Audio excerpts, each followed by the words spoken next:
తమిళనాడు ఎన్నికల్లో పెను సంచలనం నమోదైంది. అక్కడ పార్టీ పెట్టిన అతి తక్కువ కాలంలోనే విజయ్ అధికారంలోకి రాబోతున్నారు. విజయ్‌ని అక్కడ ముఖ్యమంత్రి స్థానంలో చూడబోతున్నాం. విజయ్ ఎప్పుడైతే తమిళనాడు ఎన్నికల్లో ప్రభంజనం సృష్టించారో చాలా రకాలైన ప్రశ్నలు ఉత్పన్నమయ్యాయి. అసలు విజయ్ గెలవడానికి కారణం ఏంటి? విజయ్ అక్కడ ఎలాంటి హామీలను ఇచ్చి అక్కడ అధికారాన్ని కైవసం చేసుకున్నారు? విజయ్ వెనకాల ఉన్న శక్తులేంటి? ఇలా రకరకాల ప్రశ్నలు తలెత్తాయి. వీటన్నిటి గురించి అసలు విజయ్ ప్రభంజనం వెనకాల జరిగిన ఆ తతంగం గురించి మొత్తం మన పొలిటికల్ అనలిసిస్ట్ కేకేతో మాట్లాడుకుందాం. హాయ్ అండి కేకే గారు. అండి. ఇప్పుడు తమిళనాట విజయ ప్రభంజనం కొనసాగుతుంది. అసలు ఇప్పటివరకు వచ్చిన ఎగ్జిట్ పోల్స్ ఏదైతే అంచనాలని సృష్టించిందో వాటన్నిటిని ఫలితాన్ని తారుమారు చేస్తూ విజయ్ అక్కడ అధికారాన్ని కైవసం చేసుకోబోతున్నారు. మొత్తం సినారియో చూస్తుంటే మీకేమనిపిస్తుంది? అంటే ఒకసారి ఇంతకుముందు సినిమా వాళ్ళకి ఈజీ అయ్యేది. Easy way to enter the politics అనేది ఇంతకుముందు ఉంటుండే. కానీ అసలు అవుతాయా? అప్పటి కాలం వేరు, ఇప్పుడు వేరు గదా అనుకునే దశలో అసలు ఎవరు చూసినా కూడా 20 స్థానాలు వస్తాయా? 5 వస్తాయా? 10 వస్తాయా? అని అసలు మెయిన్ ప్లేయర్‌గా కూడా కన్సిడర్ చేయలేదు అవునవును. విజయ్‌ని. సినిమాల్లో సూపర్ స్టార్ అయినా కూడా ఇక్కడ మాత్రం కన్సిడర్ చేయలేదు. కానీ సైలెంట్ వేవ్ అనేది ఎట్లా ఉంటుందో అనేది ఈ ఎన్నికలు మళ్ళొకసారి అంటే ఎగ్జాంపుల్ మాట్లాడుకుంటాం. సైలెంట్ వేవ్ అంటే అవునవును. అసలు సైలెంట్ వేవ్‌కి బెస్ట్ ఎగ్జాంపుల్ ఇప్పుడు ఈరోజు టీవీకే అనేది కనపడింది. అవును. సో, అధికారంలోకి వస్తారో రారో అనే దగ్గర నుంచి 5 సీట్లు, 10 సీట్లు అనే దగ్గర నుంచి తనే ముఖ్యమంత్రి సీట్‌లో కూర్చొనే స్థాయికి ఈరోజు విజయ్ వచ్చడం అనేది నిజంగా కూడా అందరూ పొలిటికల్ అనలిస్ట్‌లు అందరూ కూడా జనరల్‌గా ఆశ్చర్యపోయిన పరిస్థితి ఈరోజు. అవును. So, perfect planning, perfect number game, పర్ఫెక్ట్‌గా ఈ గ్రౌండ్‌లో ఏముంది, ఒక్కొక్క నియోజకవర్గంలో అక్కడ ఉన్నటువంటి పరిస్థితులేంటి, ఎలా చేయాలి, అక్కడ ఉన్నటువంటి కులాలు కావచ్చు, దాని రేషియోస్ ఎలా పనిచేస్తున్నాయి, గత ఎన్నికల్లో ఎలా పనిచేసాయి, ఇప్పుడేమనుకుంటున్నారు, ఇట్లా. సో, పైగా జెన్‌జీ ఆ జనరేషన్ అనేది ఈసారి విజయ్‌కి బాగా ప్లస్ అయింది. అంటే అక్కడ ఉన్నటువంటి సిట్యుయేషన్, సినారియో కనపడుతుంది. అవును. మామూలుగా అయితే మనం తెలుగు రాజకీయాలతో మాట్లాడుకుంటే ఎన్టీఆర్ గారు అప్పట్లో పార్టీ పెట్టిన అతి కొద్ది నెలల్లోనే దాదాపు ఒక సంవత్సరం లోపే ఆయన అధికారంలోకి వచ్చారు. తర్వాత అలాంటి పరిస్థితి ఇంకెప్పటికీ రాదు. ఎందుకంటే సినిమాలు వేరు, రాజకీయాలు వేరు. ఈ రెండిటిని కలిపికట్టుగా చూసే పరిస్థితి లేదు అని చెప్పుకుంటున్న ఈ తరుణంలో విజయ్ గెలుపుని మనం ఏ కోణంలో చూడొచ్చు? ఖచ్చితంగా. అంటే ఇంతకుముందు అప్పట్లో సోషల్ మీడియా లేదు. అవును. ఫస్ట్ న్యూస్ ఛానెల్స్ వ్యవస్థ ఇంత పెద్దగా లేదు. పేపర్ వస్తే వార్త, చూస్తేనే వార్త. హ్మ్. చదివే వాళ్ళు తక్కువ అప్పుడు. అవును. సో, సినిమాలో కనపడ్డాయి. అందులోను దేవుడంటే ప్రతిరూపంగా కృష్ణుడు అయినా, ఇంకో అయినా ప్రతిరూపంగా కనపడేది ఆ! ఎన్టీఆర్. ఆ! సో, పైగా అప్పుడున్నటువంటి వాక్యూమ్ వేరు. కాంగ్రెస్ పార్టీకి ఆల్టర్‌నేటివ్ అనేది అప్పుడెవరు లేరు. లేదు. సో, ఆల్టర్‌నేట్ అంటే అప్పుడు తెలుగుదేశం పార్టీ జెండా అనేది ఆల్టర్‌నేట్‌గా కనపడింది. ఎన్టీఆర్ అనేది బిగ్ ఫేస్‌గా కనపడింది. సో, ఆ 12 వర్డ్స్‌కి అది సెట్ అయింది. అవును. కానీ ఆ తర్వాత చాలా రాష్ట్రాల్లో ఈవెన్ మనం తమిళనాడు బేసిక్‌గా సినిమా స్టార్స్‌కి సంబంధించి రాజకీయాలు మన దగ్గర ఇంకా వేరుగా వేరుగా చూడొచ్చు గానీ, తమిళనాడులో వేరే చేసి చూడలేం. అవును. సినిమా సంబంధించినటువంటి మెయిన్ స్టార్స్ పొలిటికల్‌లో కలిసిపోయున్నారు. సో, అవును. మన దగ్గర వేరు. కానీ అక్కడ అలాంటి పరిస్థితి లేదు ఎప్పుడు కూడా. సో, ఇక్కడ ఎన్టీఆర్ వచ్చిన తర్వాత పరిస్థితులు వేరు. అప్పుడు తమిళనాడు రాజకీయాలు వేరు. ఇప్పుడు వేరు. అవును. కానీ సోషల్ మీడియా ప్రభావం లేదు. ఫోన్స్ లేవు. ఆ టైంలో రావడం అప్పటికది గ్రేటే. కాదు అనేది తక్కువ చేసేయడానికి ఎవరూ లేరు. కానీ ఇప్పుడు అనేది సిట్యుయేషన్ ఇంకా మారిపోయింది. అవును. ఇప్పుడు ఎలక్షనీరింగ్ అనేది పూర్తిగా మారిపోయింది. అవును. సాంప్రదాయ ఓటు వేసే విధానం మారిపోయింది. సో, ప్రజలు ఓటర్లు ఆలోచించే కోణం మారిపోయింది. కానీ ఇలాంటి దశలో పైగా అప్పుడు కాంగ్రెస్ అనేది ఒక్కటే పార్టీ. ఆల్టర్‌నేట్ ఎవరు లేరు. కానీ తమిళనాడులో ఇప్పుడు డీఎంకే, అన్నా డీఎంకే ఉంది. పైగా బీజేపీ ఉంది. కాంగ్రెస్ ఉంది. సరే లోకల్ పార్టీ చిన్న చిన్న పార్టీస్ కూడా చాలా ఉన్నాయి. అవును. సో, అంతకుముందు ఇంకొక సినిమా స్టార్ ఆయన గూడా వచ్చి పార్టీ పెట్టారు. ఆయన కూడా ఒక పార్టీగానే మిగిలిపోయినటువంటి చాలా సందర్భాలున్నాయి. Vijayakanth party Vijayakanth party. పెట్టారు. అవును. ఎగ్జాక్ట్‌గా. కమల్ హాసన్ పార్టీ అవును. పెట్టారు. సో, అంటే కానీ నా పాయింట్ ఏంటంటే ఎన్నికలన్నది మీరన్నట్టు ఒక యుద్ధం అది. అసలు దానికి దీర్ఘకాలిక ప్రణాళిక చాలా అవసరం. సడెన్‌గా నేను రాజకీయాల్లోకి వస్తా అని చెప్పేసి చాలా తక్కువ టైం ఉందే. విజయ్ దగ్గర చాలా తక్కువ టైం అవును. ఉంది. అంటే మామూలుగా మనం ఏం మాట్లాడుకుంటూ ఉంటాం. క్యాడర్‌ని ఏర్పాటు చేసుకోవాలి. తర్వాత సరైన నాయకుల్ని పట్టుకోవాలి. ఏ ఏ నియోజకవర్గంలో ఎవరైతే బలమైన నాయకులున్నారో వాళ్ళని తీసుకురావాలి. ఇలాంటి చాలా చాలా రకాలైన ప్రణాళికలుంటాయి. కానీ విజయ్ దగ్గర అంత టైం లేదు. వెనకాల పేరున్న నాయకులు లీడర్స్ లేరు. లేరు. అవును. తర్వాత అయినప్పటికీ కూడా విజయ్ ఎలా రాగలిగాడు? అంటే ఒకటి ప్రజాభిమానం ఉంది అనేది సినిమాల వరకు ఆ! Open secret. హ్మ్. దానిలో ఎవరు కాదనరు. ఇప్పుడున్నటువంటి తమిళ్ బేస్డ్ యాక్టర్స్‌లో హీరోల్లో మన దళపతి అనేది అందరూ ప్రజలు ఇచ్చినటువంటి బిరుదుగా ఉంది దళపతి విజయ్. సో అట్లాంటి దాన్ని ఓటింగ్ లా కన్వర్ట్ చేయడం అనేది ఇప్పుడు ఈ రోజుల్లో సినిమా స్టార్స్ అంటే చాలా క్రౌడ్ వస్తుందండి. సరే అందరూ ఓట్స్ కన్వర్ట్ అవుతాయి అనేది కీలకం. సో అట్లాంటి దగ్గర అదే అంటున్నాను, అనలిస్టులు కాదు అసలు ఎవరు కూడా తను విజయ్ని ఒక అపోజిషన్ గా చూడలేదు. విజయ్ అనేవాడు పోటీలో ఉన్నాడు అనేది పెద్దగా పట్టించుకోలేదు. మహా అయితే విజయ్ గెలుస్తాడు, మహా అయితే ఇంకో 10 సీట్లు గెలుస్తారు అనుకున్నారు. విజయ్ మీద అభిమానం ఉన్న వాళ్ళు కూడా కింగ్ మేకర్ అవుతాడేమో, శాసిస్తాడేమో, అధికారంలో ఏ పార్టీ రావాలన్నది శాసిస్తాడేమో అనుకున్నారు. కానీ ఇప్పుడు కింగ్ అయ్యాడు. కింగ్ మేకర్ అనుకుంటే కింగ్ అయ్యాడు నిజంగా. సో అట్లాంటి పరిస్థితులు అంటే ఇంతకుముందు మనం తమిళనాడు రాజకీయాలు చూస్తే యాక్చువల్‌గా రజనీకాంత్ పార్టీ పెడతాడు. రజనీకాంత్ విజయ్ కంటే ఎక్కువ ప్రజాదరణ ఉంటది అని అనుకున్నారు. లాస్ట్ ఎలక్షన్స్ వరకే అనుకున్నారు. కనీసం ఈసారి కానీ అట్లాంటి రజనీకాంత్ వెనకడుగేశారు. రాజకీయాలు వేరు, సినిమాలు వేరు అని అనుకున్నాడు తప్ప బయటికొచ్చి పార్టీ పెట్టడానికి రాలేదు. నిజానికి విజయ్ కన్నా పోలిస్తే రజనీకాంత్‌కి ఎక్కువ స్టార్డమ్ ఉంటది. అవన్నీ ఉంటాయి. కానీ మొండోడుగా వచ్చి నిలబడ్డాడు. అంతెందుకు ఇప్పుడు విజయ్‌కి పర్సనల్ ఇష్యూస్ తీసుకొచ్చారు. డివోర్స్ కేసు ఇన్ని రోజుల నుంచి లేనిది డివోర్స్ ఇష్యూయే లేనిది డివోర్స్ బయటికొచ్చింది. తొక్కిసలాట జరిగింది. దానికి సిబిఐ ఎంక్వైరీలు, ఐటీ కేసులు ఇవన్నీ అయ్యాయి. పైగా తనేమన్నాడు, మొత్తం రాష్ట్రంలో ఉన్నటువంటి అన్ని నియోజకవర్గాల్లో నేనే అభ్యర్థిని అనుకోని నాకే ఓటేయండి. నేను ఎవరిని పెట్టానని కాదు, నాకు ఓటేయండి అన్నాడు. మీరు ఈసారి తమిళనాడులో ప్రచారం అప్పుడు కూడా విజయ్ పోలేని నియోజకవర్గాల దగ్గరికి ఆయన ఆప్షన్స్ లో అభ్యర్థులు ఏఐ అంటే ఒకటి దీంతో పెట్టారు. సో విజయ్ ఉన్నట్టుగానే కనపడుతుంది అక్కడ, ప్రసంగం వినిపిస్తుంది, విజయ్ మాట్లాడినట్టుగానే ఉంటుంది. సో అంత టెక్నాలజీ వాడాడు. విస్తృతంగా ప్రజల ప్రతి ఊరికి ప్రతి బూత్ వరకు కూడా వెళ్ళగలిగింది కాబట్టి ఇట్లాంటి మెజారిటీ వచ్చింది. పైగా ఇక్కడ ఇంకొకటి, తమిళనాడులో ఎంత సినిమాకు సంబంధించినటువంటి ఇది ఉన్నా కూడా అక్కడ రాజకీయం ప్రతిసారిలాగే ఈసారి కూడా హిందూ, ముస్లిం లేకపోతే ఇట్లాంటి క్రిస్టియానిటీ తీసుకొచ్చారు. అక్కడ బీజేపీ హిందుత్వానికి మనమే మందు అనేది డిఎంకే గట్టిగా వాదించి అసలు దేవుడిని నమ్మము అని ఉదయనిధి స్టాలిన్ ఓపెన్ గానే ఇట్లాంటివన్నీ చేశారు. కానీ మనం ఇక్కడ గమనించాల్సిందంటే విజయ్ పూర్తి పేరు జోసెఫ్ విజయ్. విజయ్ కూడా క్రిస్టియనే, హిందూ కాదు. కానీ ఆ రాజకీయంలో మత రాజకీయాల్లోకి ఎక్కడ వేలు పెట్టలేదు, అడుగు పెట్టలేదు.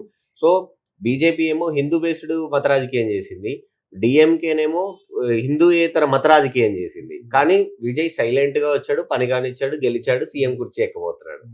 ఇంకొకటి ఆసక్తికరమైన విషయం ఏంటంటే విజయ్ ఎప్పుడైతే రాజకీయాల్లోకి వచ్చాడో, విజయ్ ఎప్పుడైతే ఎన్నికల్లో దిగాడో పొత్తుల గురించి విపరీతమైన ప్రస్తావన జరిగింది. విజయ్ పొత్తు పెట్టుకుంటే బాగుంటుంది అని చెప్పేసి చాలా మంది సూచనలు ఇచ్చారు. కానీ విజయ్ దాన్ని పట్టించుకోలేదు.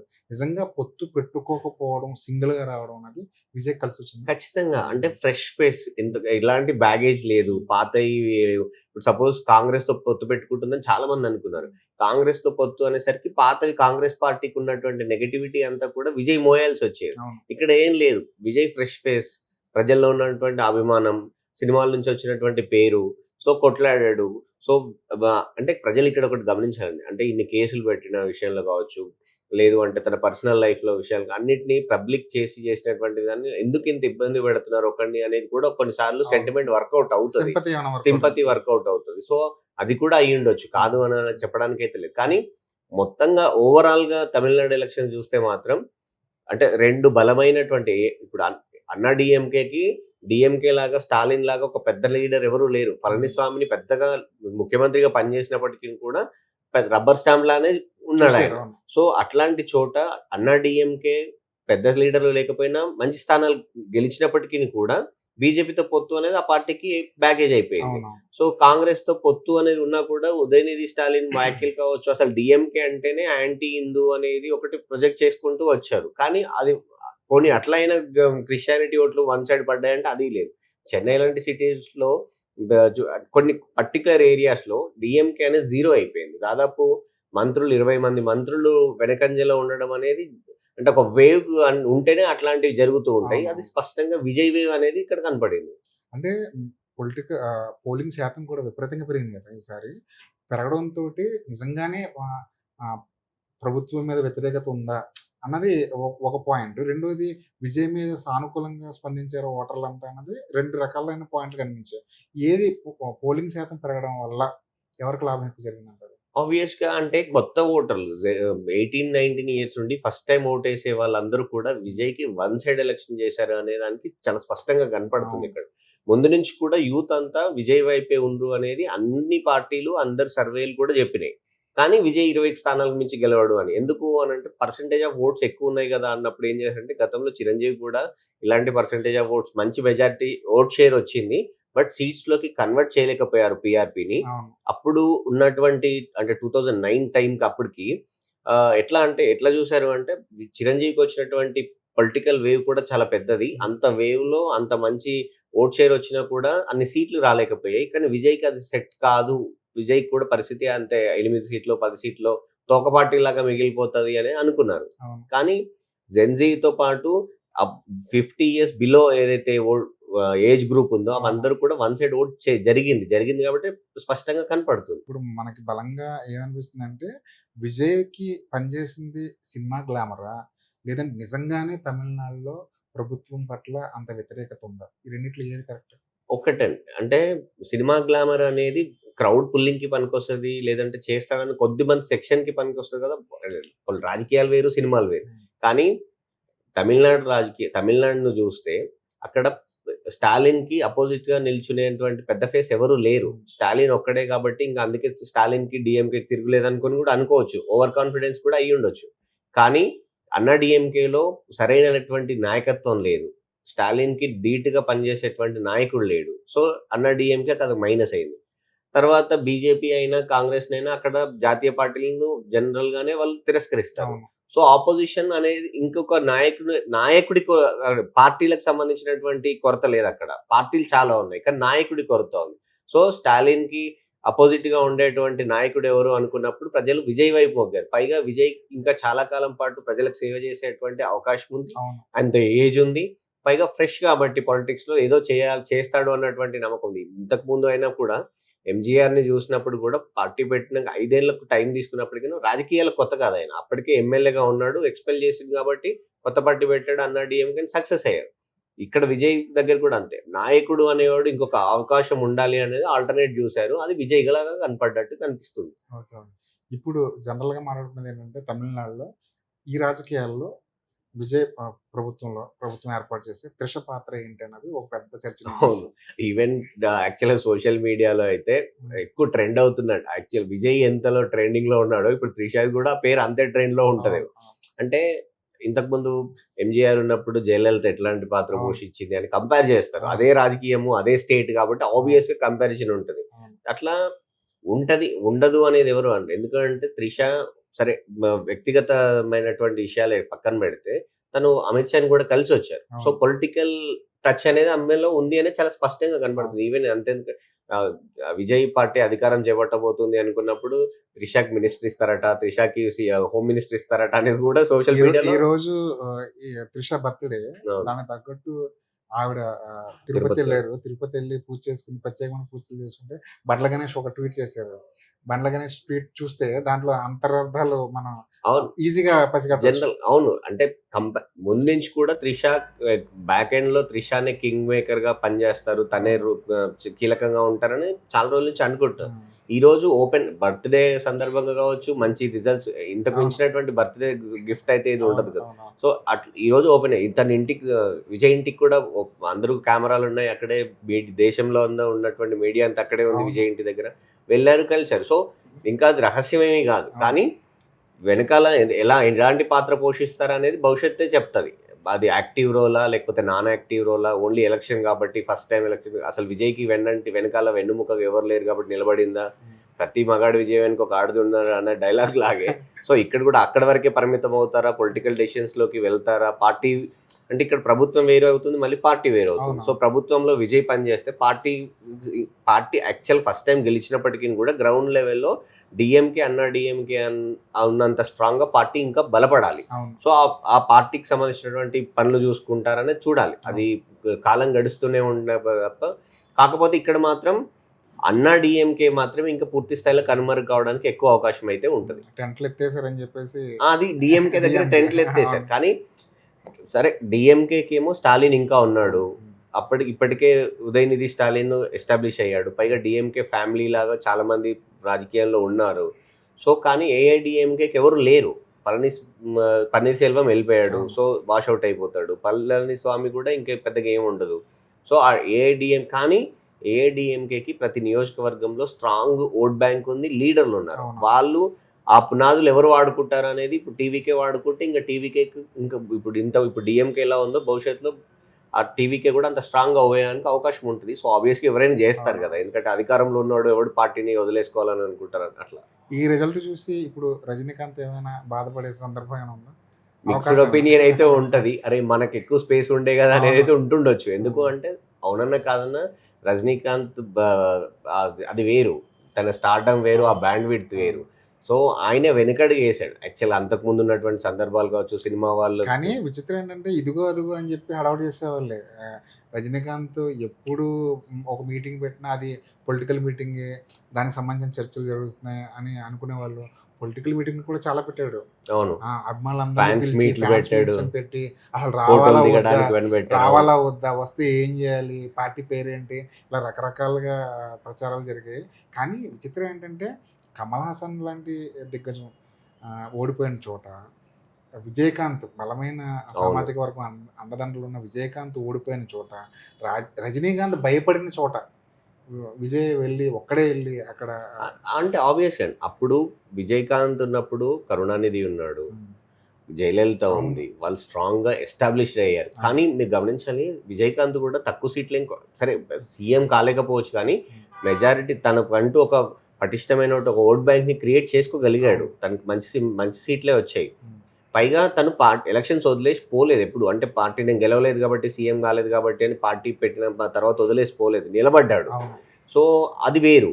ఇప్పుడు గ్యాప్ చాలా స్పష్టంగా కనపడుతుంది. స్టాలిన్కి తమిళనాడులో స్టాలిన్కి అపోజిట్ ఎవరు అన్నప్పుడు పెద్ద లీడర్ ఎవరు కనపడలేరు, ఎవరు స్టాలిన్కి సరితూగలేదు. కానీ ఇప్పుడు విజయ్ని అందులో చూసుకున్నారు. సో భవిష్యత్తులో విజయ్ అట్లాంటి పెద్ద లీడర్గా ఎస్టాబ్లిష్ అవుతాడు అనేది చాలా స్పష్టంగా కనపడింది. అండ్ యూత్ ఎవరైతే ఉన్నారో ఇప్పుడు రజనీకాంత్ టైము, ఆ సినిమాలు, ఆ టైము, ఆ ఫ్యాన్ ఫాలోయింగ్ అది వేరు. ఇప్పుడు యూత్ కనెక్ట్ అయి ఉన్నారు. ఫస్ట్ టైం ఓటర్స్ 30-40 ఇయర్స్ లోపు ఉన్నోళ్ళు వీళ్ళందరూ కూడా విజయ్లో ఒక మంచి స్టార్ ఉన్నారని కనపడ్డారు. సో తినైతే బాగుంటుందని ఎక్స్పెక్ట్ చేసి ఉండొచ్చు. కానీ ఇక్కడ నుంచి ఎలా ఉంటుంది, రావడం వరకు వేరు, చేయడం వేరు. సో ఎలా ఉంటుంది అనేది చూడాలి. బట్ ఓవరాల్గా మాత్రం విజయ్ అంటే మొన్నటి వరకు ఏమనుకున్నారంటే సినిమాలు వేరు, రాజకీయాలు వేరు, సినిమా స్టార్స్ వచ్చి నెగలగలుగుతామా అని ఒక మళ్ళీ నిరాశలో ఉండే.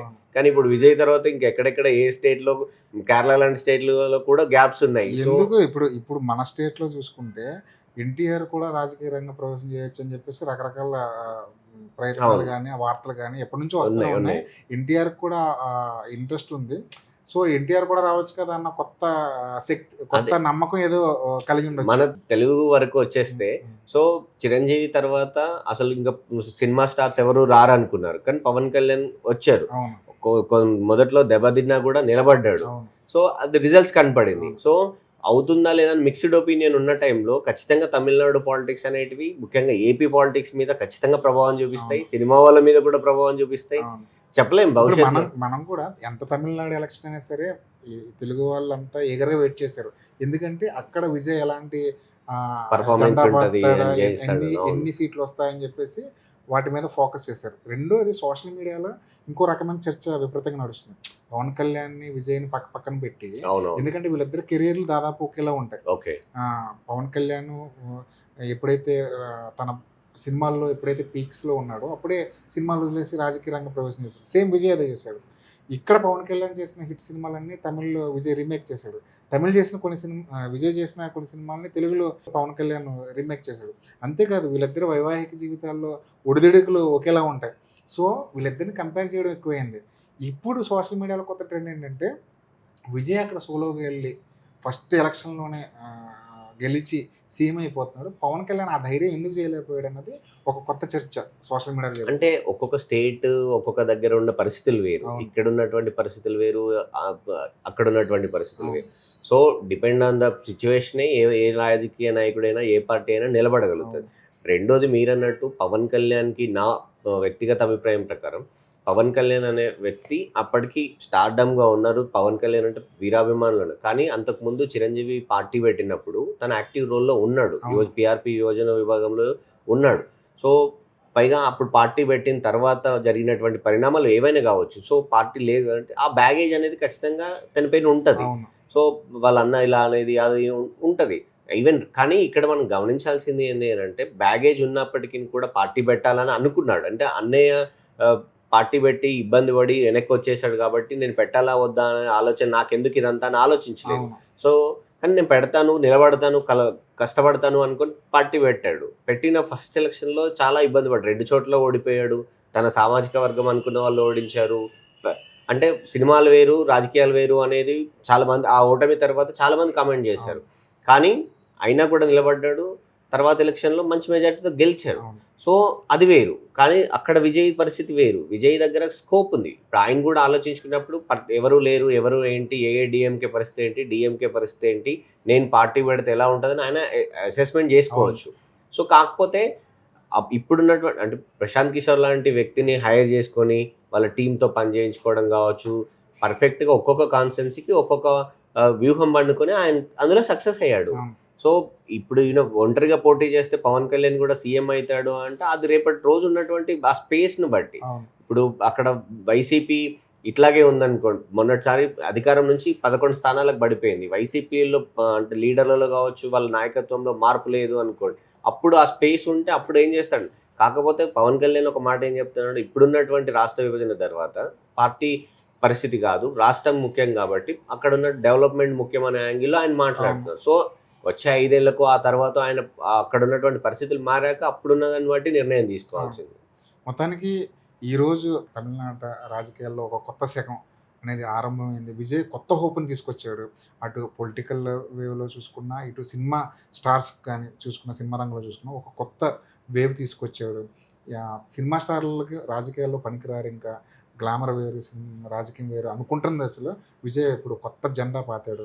తొందరలో ఇంకొన్ని మార్పులు ఇంకా ఫ్యూచర్‌లో రాజకీయ పరంగా, సినిమా పరంగా చాలా మార్పులు మనం చూడబోతున్నామేమో అనిపిస్తుంది ఖచ్చితంగా. దేశవ్యాప్తంగా. ఖచ్చితంగా. దేశవ్యాప్తంగా. తమిళనాడు ప్రజలు కూడా వాళ్ళ మైండ్ సెట్ చాలా విభిన్నంగా ఉంటుంది. ఎప్పుడూ ఒకే పార్టీకి 2 సార్లు అధికారం ఇవ్వరు. ఇవ్వరు. వాళ్ళు నిజంగానే దాన్నేమంటారు, కొత్త రిస్కులు చేస్తుంటారు. కొత్త వాళ్ళకి అవకాశాలు ఇస్తుంటారు.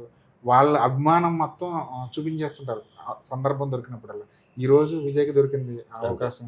విజయ్ మీద వాళ్ళకున్న అభిమానం అంతా ఓట్ల రూపంలో చూపించేశారు. విజయ్ ఇప్పుడు కొత్తగా ఏం చేస్తాడు, రాజకీయాల్లో ఎలాంటి మార్పులు తీసుకొస్తాడన్నది వేచి చూడాలి. రైట్. Thank you. రైట్.